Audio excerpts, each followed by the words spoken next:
Hello everyone, and welcome to the Big Table. This is where we will be doing product reviews, unboxings, and more, while the weather lasts, of course.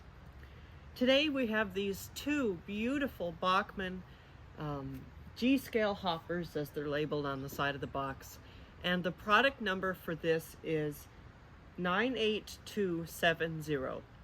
So what do these cost? The original MSRP for these was, I believe, $95, and that was a couple years ago.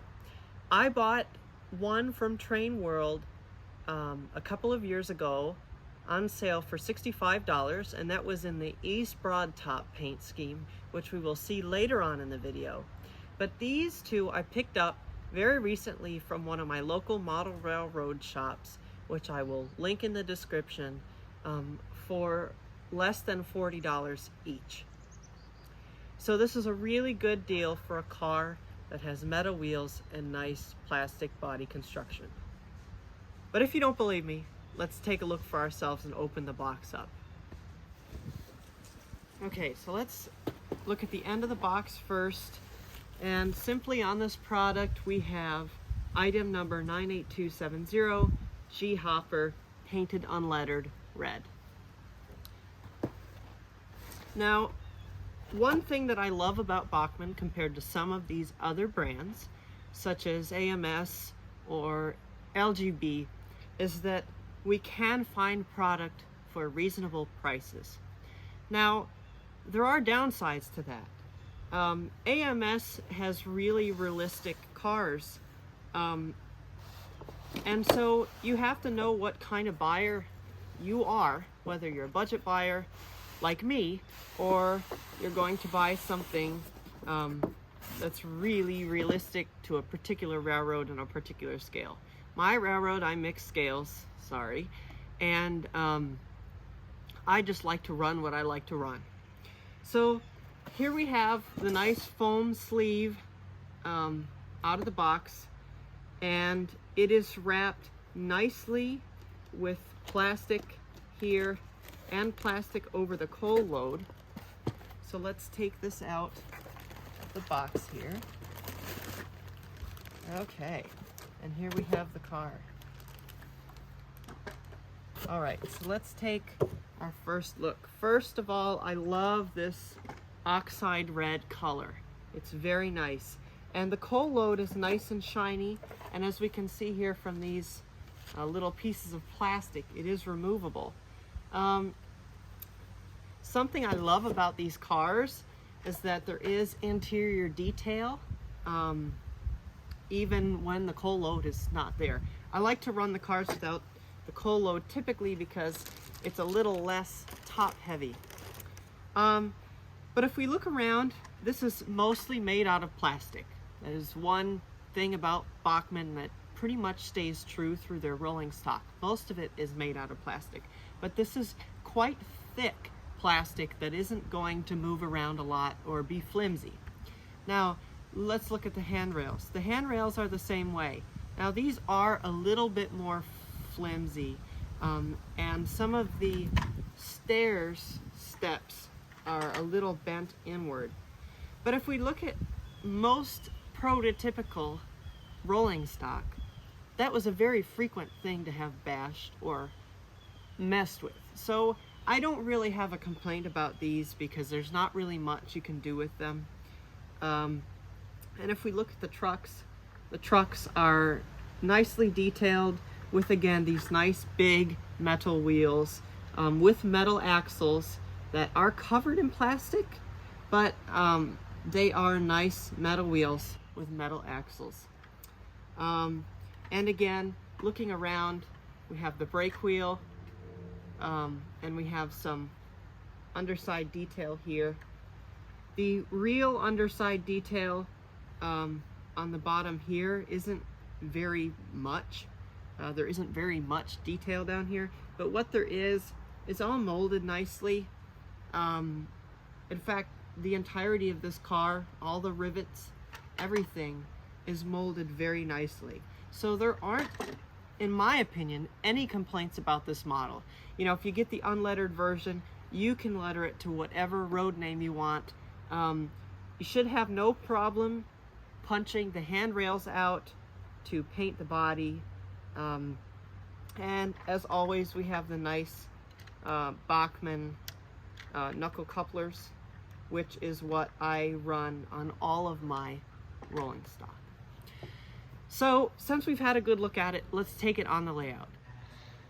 Now, one thing that is important to note before we start running these cars around the layout is that where we are standing right now currently is where the upper loop should be. But because of some foundation work on the house in the last couple weeks, I did have to take this part of the layout, which was just on a giant pea gravel square, down. So in the coming days, I will be replacing all of the track, the car barn, and all the sidings so that we can run continuous trains again. But unfortunately, for now, in this layout, we will just be running back and forth around the lower loop and not able to really film up here because there is no track.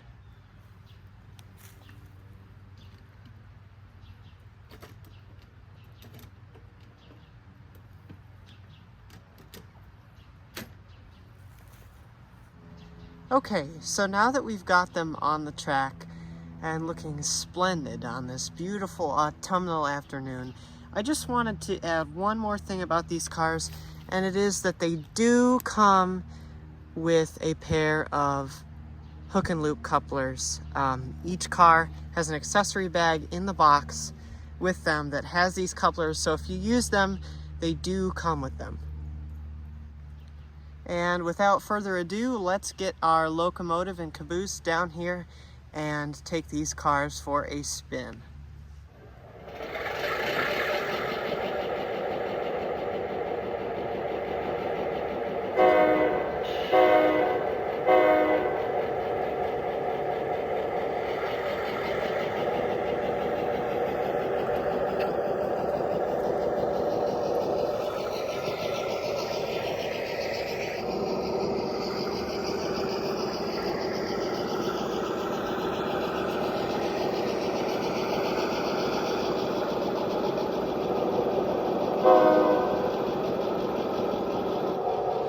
Alright, so now that our locomotive and caboose are coupled up to our train of these wonderful Bachmann hoppers, let's see it run around the layout a bit and see what you think for yourself, and comment down below what you think about these hoppers.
Because of the leafy nature of autumn, when I tried to film the conclusion of this review and unboxing, the industrial leaf blowers commenced.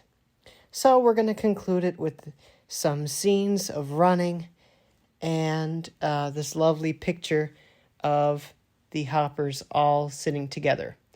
And the biggest question for all of this is, would I recommend these cars? And the answer is absolutely yes. The reason behind this is quite simple. They have beautiful metal wheels. They have sturdy, durable construction, and they roll very well. Just make sure that you find these cars at the right price. The MSRP being $95 is really not bad at all.